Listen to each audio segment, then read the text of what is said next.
In today's video, I'm going to teach you how to set the 21 EMA in TradingView. Whether you're a beginner or seasoned trader, understanding how to set and customize this indicator can enhance your trading strategy by allowing you to track market trends effectively. To get started first, you need to open your chart in TradingView. Take a moment to find the Indicators button, which is prominently located in the top toolbar. Alternatively, you can swiftly access it by pressing the / key on your keyboard.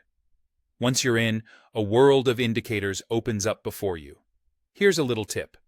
Don't get overwhelmed by the numerous options. Simply use the search bar available and type in either EMA or exponential moving average. With just a few keystrokes, you'll see the built-in exponential moving average pop up as an option. Click on it to seamlessly add it to your chart. Now, let's move on to setting the EMA period specifically to 21. On your TradingView interface, direct your eyes towards the chart legend, where you'll usually find an identity labeled as something like EMA, followed by a default number in parentheses. This number, which might be 9 or 20, denotes the default EMA length. Locate the gear icon right next to it and click to open the indicator settings. In the Inputs tab, you'll notice a field labeled Length.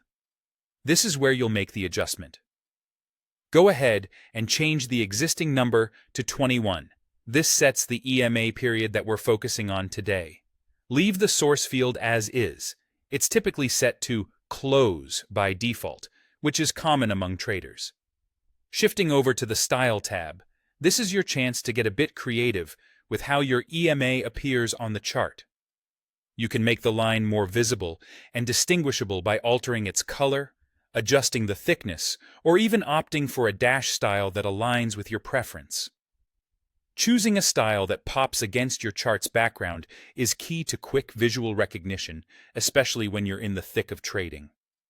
After tailoring the style to your tastes, press OK to apply all your settings. Take a step back and observe how this 21 EMA now lies perfectly across your chart, ready to assist you in making more informed trading decisions. With these easy-to-follow steps, you've effectively set up the 21 EMA in TradingView to keep a pulse on longer-term trends. Stick around and don't hesitate to explore additional indicators that might complement your newfound setup. Happy trading, and see you in the next video.